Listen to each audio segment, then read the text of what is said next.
وتوێژی سەلاح بایزیدی لەگەڵ ڕۆژنامەی ئۆرشلیم نیوز سەبارەت بە کورد و ئێران. کاک سەلاح بایزیدی ئەندامی کومیتەی ناوەندی کۆمەڵی شۆڕشگەڕی زەحمەتکێشانی کوردستانی ئێران لە وتوێژێکدا لەگەڵ ڕۆژنامەی ئینگلیزی زمانی ئۆرشلیم نیوز دۆسیەی کوردی ڕۆژهەڵاتی دایە بەرباس و لێکۆڵینەوە.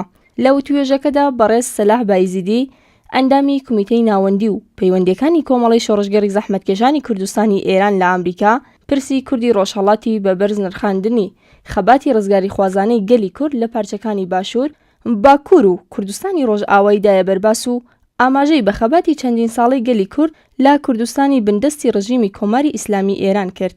هەروەها سەلاح بایزیدی لە درێژەی وتوێژ لەگەڵ ئۆرشلیم نیوز ڕایگەیاند کە کوردی ڕۆژهەڵات لە ساڵی 57ەوە دەور و ڕۆڵێکی گرنگیان لە شۆڕشی گەلانی ئێران دژ بە ڕژیمی شا گێڕاوە و بە هەمان شێوە دووە بە دوای دەستەوگرتنی شۆڕشەکە لەلایەن کاربەدەستانی کۆماری ئیسلامیەوە کوردستانی ڕۆژهەڵات لە سەرەتای دەستپێکی ڕژیمی کۆماری ئیسلامیەوە لەژێر گوشاردا بووە. کاک سەلاح بایزیدی لەم وتوێژەدا ئاماژەی بە چەندین پرسی گرنگ کرد کە بریتین لە لێکچوونی داعش و کۆماری ئیسلامی ئێران لە کردەوە، ئاماژەی بە شەڕی نظامی کۆماری ئیسلامی لەگەڵ کورد و کوشتاری ژن و منداڵ و پیر و لاو، کوشتنی خەڵکی چەندین ئاوایی و چەند کوشتاری بە کۆمەڵ لە کوردستانی ئێران و ئەو وڵاتە پاشچین دووهەمین وڵاتی ڕێکۆردداری ئێعدامە. هەروەها لە درێژەی وتوێژی سەلاحی بایزیدی لەگەڵ ڕۆژنامەی ئینگلیسی زمانی ئۆرشلیم نیوز باسی لە بارودۆخی کوردی لە وڵاتە کردووە، لەوانە 29 زیندانی سیاسی کورد لەژێر ئێعدامدان کە زۆربەیان بێتاوان و هەندێکیان سیاسی ژنین و زمانی کوردی قەدەغەیە و ئاپارتایدی ئابووری لەسەر کورد، نەبوونی کارخانە و هەتەد و کوشتنی کۆڵبەران. هەروەها لە بەشێکی دیکەی ئەو وتوێژەدا ئاماژەی بە ئاشکراکردنی دەوڵەتی ڕۆحانی و ڕوویە درۆینەکەی دوای هاتنە سەرکاری چالاکانی مەدەنی دەست بەسەر و ئێعدامکران بۆ کورد هیچ نەگۆڕدراوە و بەڵکو خراپتر بووە. هەروەها سەلاح بایزیدی چەندین خاڵی لەگەڵ ئەو ڕۆژنامە باس کردووە کە بریتین لە داواکاری پشتیوانی لە هێزەکانی کوردستانی ڕۆژهەڵات لەلایەن ناوەندە نێونەتەوەیەکانەوە، لەوانە کۆمەڵە.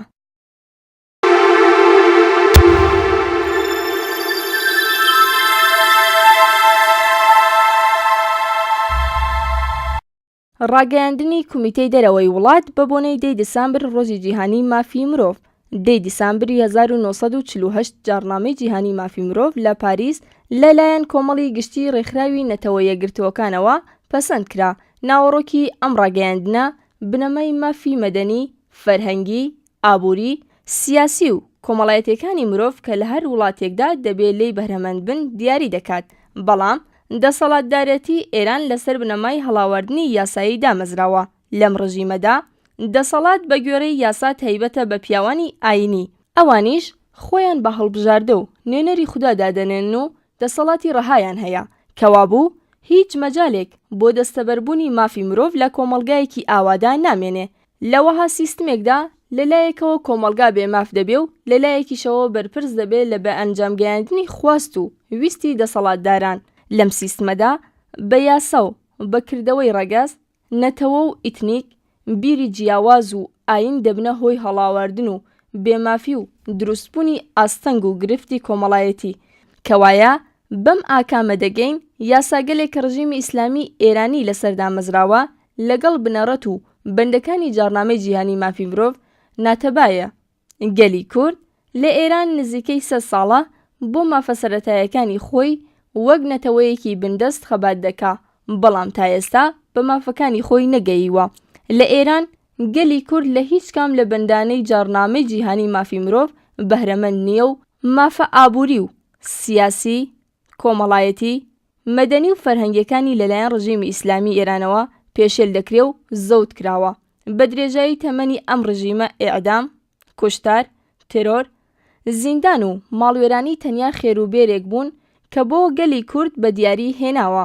هەر ئێستا مانگرتنی 29 کەس لە زیندانیانی سیاسی کورد لە زیندانی ورمێ 2 حوتوی تێپەڕاندووە و بەندکراوانی سیاسی کورد لە شارەکانی دیکەش پشتیوانیان لێکردوون. ئێمە لە ڕۆژی 10 دەسامبردا کە ڕۆژی پەسەندکردنی جارنامەی جیهانی مافی مرۆڤە داوا لە هەموو هێز و لایەن و کەسایەتیە سیاسی و مەدەنی و چالاکانی مافی مرۆڤ دەکەین بە هەر چەشنێک بۆیان دەگونجێ دەنگ و هاواری خۆیان دژ بەم هەمووە بێمافی و بێدادی و بێڕێزی و سوکایەتیە کە دژ بە مرۆڤ لە ئێران و بەتایبەتی لە کوردستان دەکرێت بەرزکەنەوە. وەستان دژ بە پێشێلکردنی مافی مرۆڤ ئەرکی سەرشانی هەموو تاکێکی کۆمەڵگایە. پێشێلکردنی مافی تاک پێشێلکردنی مافی هەموو کۆمەڵگایە. کۆمەڵەی شۆڕژگەڕی زەحمەتکێشانی کوردستانی ئێران، کومیتەی دەرەوەی وڵات، 5 دیسەمبری 2014.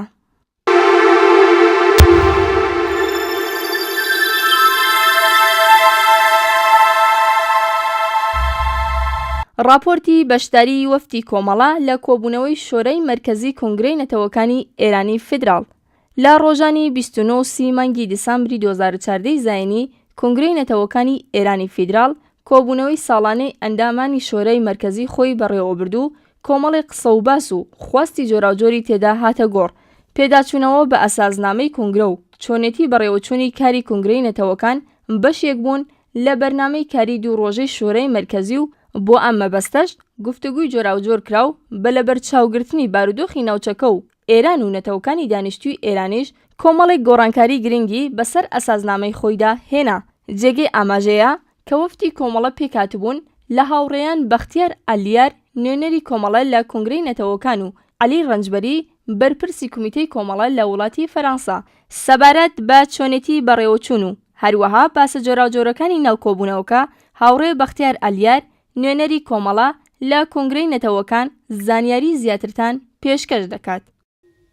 لە ڕۆژانی 29 مانگی دەسەمبر کۆنگرەی نەتەوەکانی ئێرانی فیدراڵ کۆبوونەوەی ساڵانەی خۆی شاری پاریس گرت و بەشی هەرە زۆری ئەندامانی شۆڕای مەرکەزی کۆنگرە تێدا بەشدار بوون کە بریتی بوون لە نوێنەری کوردەکان، نوێنەرانی کوردەکان کە کۆمەڵە و حزبی دموکراتی کوردستانی ئێرانن.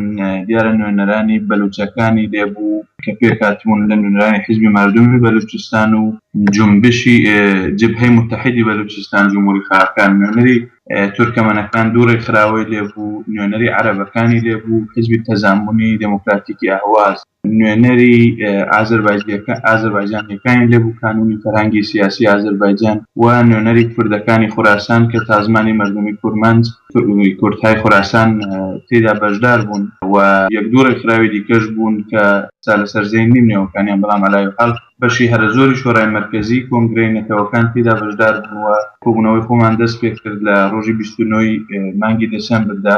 دیارە مانگی نۆڤێمبردا بوورن. دیارەگرتنی وەها کۆبوونەوە گەلێک لە ئاساسنامەی کۆنگرەدا هەیە و ئەمە بە شێوەیەکی بەردەوام هەموو ساڵی چەند جار ئەنجام دەدرێت و لەو کۆبوونەوانەدا معمولاً باز لەسەر هەیئەتی ئیجرایی کۆنگرە لە کۆبوونەوەی ڕابردووی هەیئەت شۆڕای مەرکەزی هەتا ئەو کۆبوونەوەی کە دەگیرێت باز زەر کارگردی هەیئەتی ئیجرایی کۆنگرە دەکرێت و لەوێشدا بە سروپڕی باز لە کۆمەڵێک ئۆرگان دەکرێت کە ژێر نەزەری هەیئەتی ئیجرایین و کارکردی ئەوان لە توولی ئەم مدەتەدا دەخرێتە بەرباس و قسەی لێ دەکرێت و دەخرێتە بەڕەخنە و بلەخەرە لێکدانەوە و نەزەری هەموو شۆڕای مەرکەزی و پێداچوونەوەی پێدا دەکرێت. دیارە ئەم ئۆرگانانەی کە هەیئەتی ئیجرایی لە خۆی دەگرێت دوو ئۆرگانی زۆر سەرەکی تێدایە کە لە چەند وەختی ڕابردوودا فعال بوون. یەکیان ئۆرگانی پەیوەندی نێونەتەوەیی کۆنگرەی نەتەوەکانی ئێرانی فێدراڵە و ئەویشیان پەیوەندی لەگەڵ ئەحزابی سەراسەریە کە ئەم دوو ئۆرگانە فعال بوون و باسێکی زۆر بەسەر کرد لەم کۆبوونەوەی پاریزدا. کۆمیتەی ئیجرایی خۆشی پێکاتوە لە 7 نوێنەر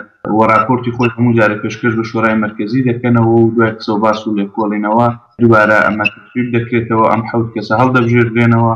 کۆبوونەوەی پاریسیشدا ئەم حاڵەتە بەردەوام بوو و ئەمە ئەنجام درا. مەبەستێکی تر لە بەستنی ئەم کۆبوونەوەی ڕابردوومان کە لە پاریس گیرە وەزعی ناوخۆی ئێران و دانوستانە ئەتۆمیەکانی ئێران بوو لەگەڵ وڵاتانی ڕۆژاوا. دەرەنجامی ئەم کۆبوونەوانە ڕاستەوخۆ تەئسیری لەسەر چارەنووسی هەموو گەلانی ئێران دەبێت و پێشبینی گونجاو بۆ هەموو ئەگەرەکانی ئەرکی کۆنگرەی نەتەوەکانە بەڕاستی، چون پێی وایە گۆڕانکاری ناوخۆیی و دەرەکیەکان شێوازی کاری کۆنگرەی نەتەوەکانیش دیاری دەکات و بەپێی ئەم گۆڕانکاریانە شێوازی کاری کۆنگرەش دەبێت بگۆڕدرێت. بەشێکی دیکەی کە دەبوو باسی لێ بکرێت سەرکردنەوەی پەیوەندی نێوان نەتەوەکانی دانیشتووی ئێران بوو کە هاودەنگی و هاوخەباتی لایەنە جۆراوجۆرەکانی نەتەوەکانی ئێرانە بەپێی ئەوەی کە نەوعێک لە هاوخەباتی لە بینیاندا هەیە، بەپێی کە نەوعێک لە هاوچارەنووسی لە بینی نەتەوەکانی ئێراندا هەیە و تەبیعەتەن شێوازی خەباتەکەشیان هەردەگەڕێتەوە بۆ شوێنێکەوە سەرچاوە دەگرێت. هەر بەو هۆیە پێی وابوو کە جارێکی کە دەبێت تەئکید لەسەرەوە بکرێتەوە کە ئەندامانی ئەم ڕێکخراوەیە کۆنگرەی نەتەوەکان و هەموو ئەو لایەنانەی کە کێشەی میلیان هەیە لە ئێراندا و حەول بۆ چارەسەرکردنی کێشەی میلی دەدەن دەبێت دیسان دەورێکیکە هاودەنگ بنەوە دەورێکیکە هاوخەباتی خۆیان ئێلام بکەنەوە و تاکید لەسەر هاوخەباتی ئەم لایەنانە جێگەی ئاماژەیە کە دەبێت باس بکرێ کۆنگرەی نەتەوەکان سەر ئاستی ئۆپۆزیسیۆنی ئێران زۆرترین لایەنەکانی لە خۆی گرتووە.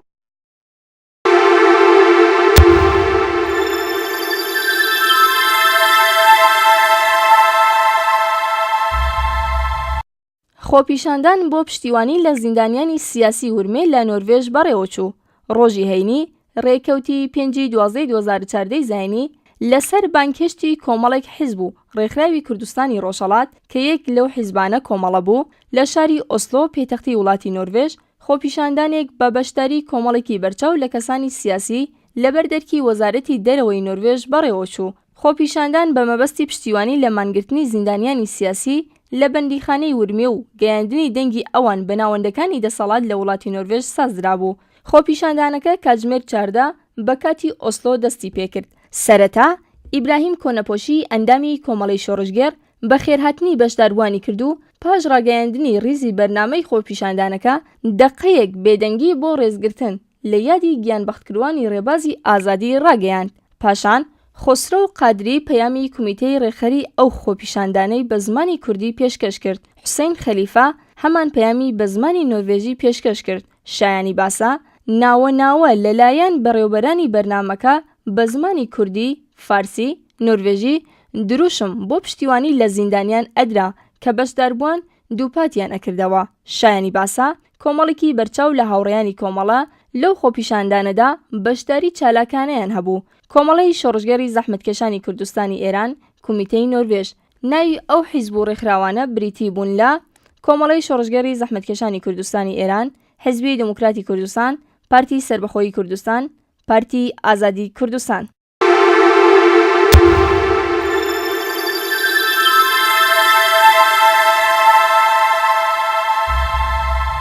بەشداری هەیئەتی کۆمەڵە لە کۆنفرانسی ڕێکخراوی هاوپەیمانی پێشڕەو لە وڵاتی پۆرتەغاڵ لە ڕێکەوتی 4 و 5 دیسەمبری 2014 کۆنفرانسی هاوپەیمانی پێشڕەو بە دروشمی کاری گونجاو، ڕاهێنان و پەروەردە لەگەڵ دەرفەتی گونجاو لە پێناو سەرمایەگوزاری بۆ هەموو کەس لە شاری لیسبۆن پێتەختی وڵاتی پۆرتەغاڵ بەڕێوەچوو. کۆنفرانس بە هاوکاری گروپی سوسیالیستەکان و دیموکراتەکانی پارلەمانی ئوروپا ئێستی و بە بەشداری نوێنەرانی پارت و ڕێکخراوە سیاسیەکانی 40 وڵات و هەروەها چەندین ڕێکخراوەی نێونەتەوەیی بە میوانداری پارتی سوسیالیستی پورتەغاڵ PS بەڕێوەچوو. لە ڕۆژی یەکەمدا کۆنفرانس بە وتاری کوردیناتۆری ڕێکخراوی هاوپەیمانی پێشڕەو بەڕێز کۆنستانتین وینهۆف دەستی بەکاری خۆی کرد. ڕێزدار کۆنستانتین پاش پێشکەشکردنی راپۆرتی چەند ساڵی ڕابردوو هەروەها دیاریکردنی پلان و بەرنامەی بۆ کۆنفرانس و چالاکیەکانی داهاتوو بۆ بەشداربووان ئاماژەی بە ئەوە کرد کە دەبێ هەوڵی زیاتر بدەین بۆ بەرینترکردنی ڕێکخراوەکەمان لە پێناو گەشەی زیاتر. دوای باس و لێدوان لەسەر کار و چالاکیەکانی ڕێکخراوی ناوبراو لە ڕابردوو و داهاتوودا تێبینیەکانی دەستەی بەڕێوەبەر باز لە ئەوە کرا کە دەبێ کارێکی وا بکرێت تا دروشم و کەمپەینەکانی ڕێکخراوی ناوبراو لەسەر تەوەرە جۆراوجۆرەکان ڕۆڵ و کاریگەری ڕاستەوخۆیان لەسەر باشتربوونی ژیانی خەڵکی هەموو وڵاتەکان هەبێ. پانێلی دووهەم کە تەرخان کرابوو بە هاوکاری نێونەتەوەی پەرلەمانی یەکێتی ئوروپا بە قسەکانی سەرۆکی هاوپەیمانی پێشڕەوی سوسیالیستەکان و دیموکراتەکان لە پەرلەمانی ئوروپا ئێستی بەڕێز جاڤێر مۆڕینۆ دەستی پێکرد. مۆڕینۆ پاش ئەوەی کە بەگشتی کاری ڕێکخراوەی هاوپەیمانی پێشڕەوی پڕبایە خەڵسەنگان ئاماژەی بە ئەوەدا کە دەبێ بە هەمومان جەق لەسەر باشترکردنی کێشەی ئەو وڵاتە بکەین کە لە ناو یەکێتی ئوروپادانین، هەروەها ڕۆڵی ڕێکخراوەکەیانی لەم بوارەدا بۆ داهاتوو بە گرنگ وەسف کرد. پاشان هەردوو پەرلەمانتار فرانسیسکۆ ئاسیس و فیتالینۆ کاناس لە گروپی سوسیالیستەکانی پەرلەمانی ئوروپا وتاری خۆیان پێشکەش کرد و وڵامی بەشداربووانیان لەسەر بابەتە جۆراوجۆرەکان داوە. لە دوانیوەڕۆی ڕۆژی یەکەمدا دوو پانێلی دیکە لەسەر دوو بابەتی جیاواز کە بریتی بوون لە پرسی ژنان و ڕۆژهەڵاتی ناوەڕاست کێشەی ئیسرائیل و فلستین بەڕێوەچوو. لە کۆتایی ڕۆژی یەکەمی کۆنفرانسەکە ئێوارە خوانێک لە بارگەی پارتی سوسیالی پورتەغاڵ بە بەشداری سکرتێری گشتی پارتی سوسیالیستی پورتەغاڵ بەڕێز ئانتۆنیۆ کۆستا بەڕێوەچوو. ڕۆژی دووهەم کۆنفرانس بە وتاری سکرتێری گشتی پارتی سوسیالیستی پورتەغاڵ بەڕێز ئەنتۆنیۆ کۆستا دەستی پێکرد و پاشان چەندین کەسایەتی و سیاسەتوانی جۆراوجۆر وتوار و ڕەوانگەی خۆیان لەسەر بابەتی کۆنفرانسەکە پێشکەش کرد، وەک سیگمار گابیل ڕئیسی پارتی سوسیال دموکراتی ئاڵمان، ئەنریکۆ گۆریۆرۆ جێگری سەرۆکی ئێستی لە پەرلەمانی ئەوروپا، پێترۆ سانتیز سکرتێری گشتی پارتی سوسیالیستی کرێکارانی ئیسپانیا و چەندین سیاسەتوانی دیکە. لە کۆتاییدا کۆنفرانس بە پانەلێکی دیالۆگی لەژێر ناوی ڕاهێنان و پەروەردە وەک کلیلێک بۆ خەبات ژینابەرابەری و بۆ هاندانی کۆمەڵگا کە ڕاستەوخۆ لە کەناڵی یەکی تلڤیزیۆنی سەراسەری پورتەغاڵ بڵاو دەکراوە کۆتایی بەکاری خۆی هێنا. شایانی باسە لە میانەی کۆنفرانسدا هاوڕێیانی کۆمەڵە چەندین کۆبوونە و چاوپێکەوتنیان لەگەڵ بەرپرسان و بەشداربووان ئەنجامدا. هاوکات چەندین داواکاریان لەسەر پرسی کورد خستە بەردەستی بەڕێوەبەرانی کۆنفرانس. کۆمیتەی پەیوەندیە نێونەتەوەیەکان کۆمەڵەی شۆڕژگەری زەحمەتکێشانی کوردستانی ئێران 6 دێسامبری 2014.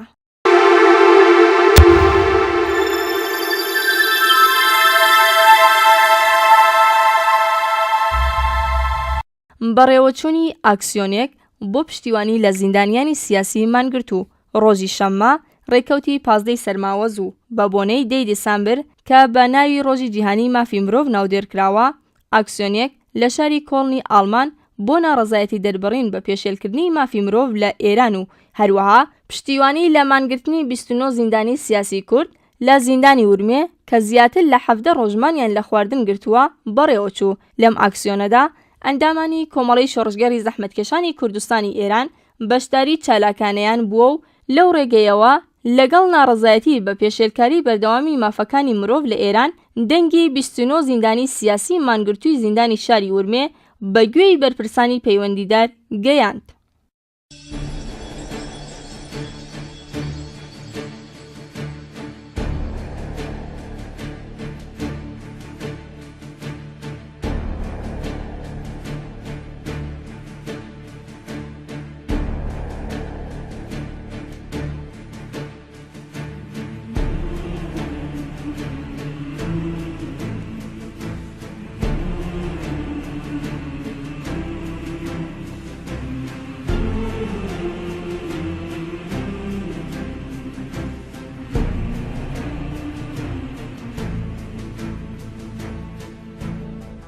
بینەرانی خۆشەویستی ڕۆژهەڵاتیوی ئەم کاتە و هەموو کاتێکتان باش. ڕۆژی 10 دێسامبر بە ناوی ڕۆژی جیهانی مافی مرۆڤ ناودێرکراوە. لە ناڕەزایەتی دەربڕین بە پێشێلکاریەکانی مافی مرۆڤ لە ئێران و هەروەها هاودەنگی و هاوخەباتی لەگەڵ خەڵکی ئێران و زیندانیانی سیاسی و بە تایبەت مانگرتنی 29 زیندانی سیاسی لە زیندانی ورمێ ئەمڕۆ ئاکسیۆنێک لە شاری کۆڵنی ئاڵمان بەڕێوەچوو و هەروەها بەشداربووان خوازیاری هەڵوەشانەوەی هەر چەشنایەدام و هەڵاواردن و هەروەها توندوتیژی بوون. پێکەوە ڕێپۆرتاژێک لەم ئاکسیۆنە دەبینی.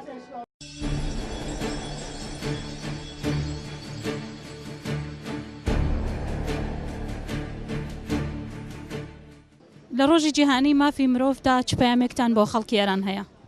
هەروەک ئاگادارن لە کاتێکدا بەرەو پێشی ڕۆژی جیهانی مافی مرۆڤ چین کە ئێران لە ئەتانم بێژم گەورەترین پێشەلکاری مافی مرۆڤە لە ناوچەکە بەداخەوە ئێستاکە لە وڵاتی ئێران بە ڕۆژانەوە بە سەدان مەورد پێشەلکاری مافی مرۆڤ تۆمارەکری.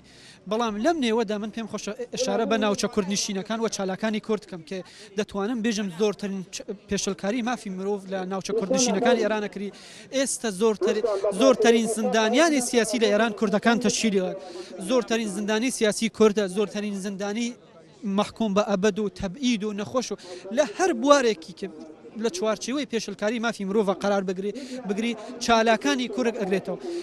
جیاوازەوە لە کاتێکدا بەرەو ڕۆژی جیهانی ڕۆژی 10 سپتامبر چین ڕۆژی جیهانی کە 27 زیندانی سیاسی کورد ئێستاکە لە مانگرتندان، ئەوە 17 ڕۆژە 27 زیندانی کورد لە مانگرتندان بەپێ ئەوەی کە هەواڵە دەستمان گەیشتە زۆرێک لەوانە لە بارودۆخێکی جەستەیینا لە باردان.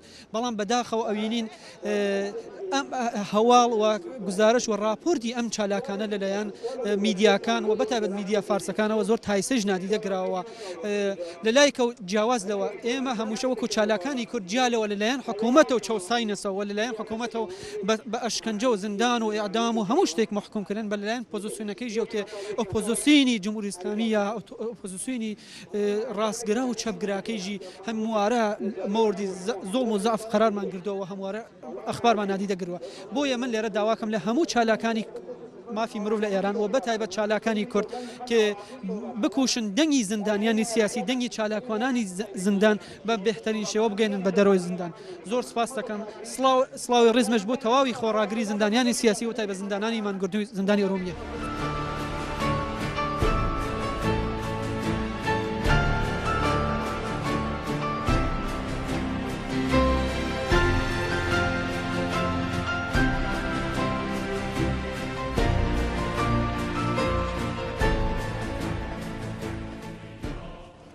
ئەمڕۆ بەچمە بەستێ لەم ئاکسیۆنەدا بەشداریتان کردووە. سڵاو ڕێز بۆیەوە ئەمڕۆ بە بۆنەی 10 دیسامبر ڕۆژی جیهانی مافی مرۆڤ بۆ لێرە کۆبوونەتەوە و هەروەها بۆ پشتیوانی لە 29 زیندانی سیاسی کورد کە ئەمڕۆ 17 ڕۆژە لە زیندانی ورمێ اعتسابیان کردووە. ئێمە داوا لە هەموو ئەحزاب و لایەنە سیاسەکان و هەموو تەشەکولەکان دەکەن کە هاودەنگ بن لەگەڵ ئێمە تا بتوانین دەنگی ئەو زیندانیانە کە بۆ ئازادی خوازی لە زیندان هات بگەێنین بە تەواوی دنیا و هەروەها داوا لە خەڵکی کوردستان دەکەین کە بەهانای ئەو زیندانی سیاسیان و بڕۆن لە بەردەم زیندانەکاندا مان بگرن بڕۆن لە بەردەم هەراکزی دەوڵەتی دەو شوێندا کە هەناڵەکانیان لە زیندانایە بڕۆن تا لەگەر مناڵەکانیان هاودەنگ بن تا بتوانن اعترازی خۆیان هەم بە مقاماتی دەوڵەتی بگەێنن. لێرەوە سڵاو ڕێز دەنێرم بۆ هەموو ئەو زیندانیە سیاسیانە کە لە زیندانەکانی کۆماری ئیسلامیدا مەقاومیان کردووە. سڵاو دەنێرم بۆ اعتسابەکەیان سڵاو دەنێرم بۆ خۆڕاگریەکان. زۆر سپاس دەیوەش.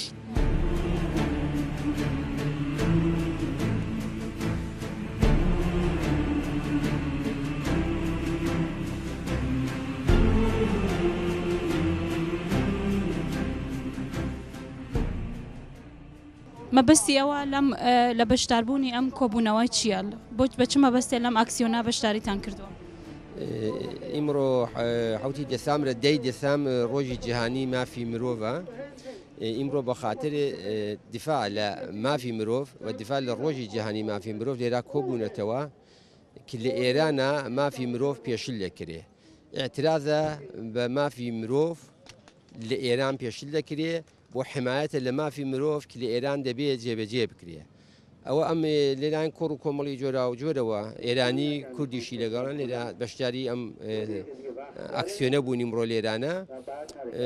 ئەلانیش لەم بەتابەت لەم ڕۆژانەی دوایش نزیکی 2 حوتەلەوە پێشیانی ئیمڕۆ 17 ڕۆژە 29 زیندانی سیاسی کورد لە زیندانەکانی ئورمیە ئەتساب غەزایان کردووە. لێراش ئیمڕۆ ئیشارە بۆ کرا لە ئەوانەوە لێرا سخۆڕانیان کرد بۆ حمایەت لە ئەتسابی غەزا لەو زیندانیانە داخوازەکانیان ئەوەیە کێ وەضعیەتی زیندانیەکان لەوێنە وەکو زیندانی لەگەڵ سیاسی لەگەڵیان هەڵسو کەوت بکرێ بێ حورمەتیان پێ نەکرێ شەرایەتیان باشتر بکرێ ئەو حمایەت لەوانەشە هەیە یعنی هەم زیندانیان سیاسی ئیعدامەکان سوکایەتی بە خەڵک لە خیاوان چەق لێدان لە ژنان ئەسید لە زەر دەموچاوی ژنان ئەمانە هەموو ئاڵگۆڕێکن لەم مانگی ڕابردوودا لە ئێرانە زۆر بەرچاو بوو بە جۆرێک جمهوری ئیسلامی وەکو داعشێکی ئێرانی ئیمڕۆ لەگەڵ خەڵکی ئێران بە گشتی و کوریش بە تایبەتی هەڵسو کەوت دەکا جێ ئەوە هەیە کێ پیا و لەم ئاکسیۆنانە هەمیشە بێ بە هەر مناسبەتێکی مربوط بە مافی مرۆڤ بێ یا ڕۆژی جیهانی دفاع لە ژنان بێ یا ڕۆژی جیهانیدان لە منداڵان بێ یا ڕۆژێک بکێت پەیوەندی بە بیر و باوەڕەوە بێ دەبێ ئەم ئەترازانە بکرێ ئیمڕۆ شەر بۆ ئەمە بەستە لێرە خەڵک کۆبوونەتەوە. زۆر سپاس.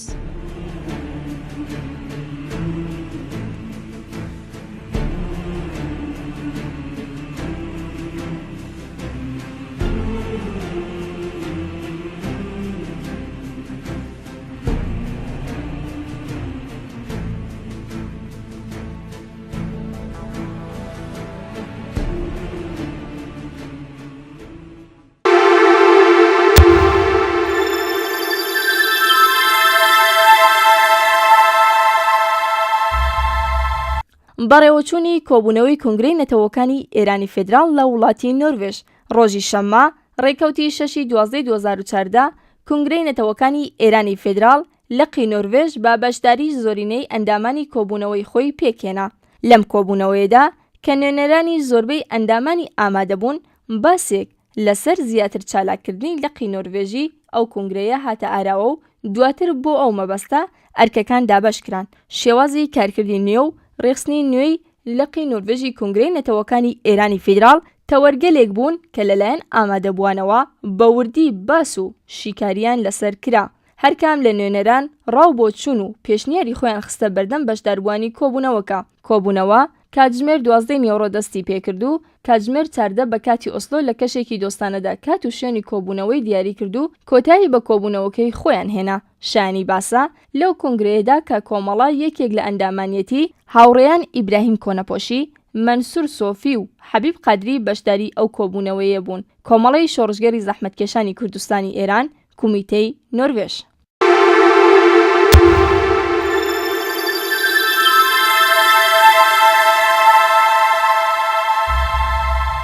یادی دامەزراندنی کۆمەڵەی سوسیال دموکراتی کورد لە یوتیوبەری کرایەوە.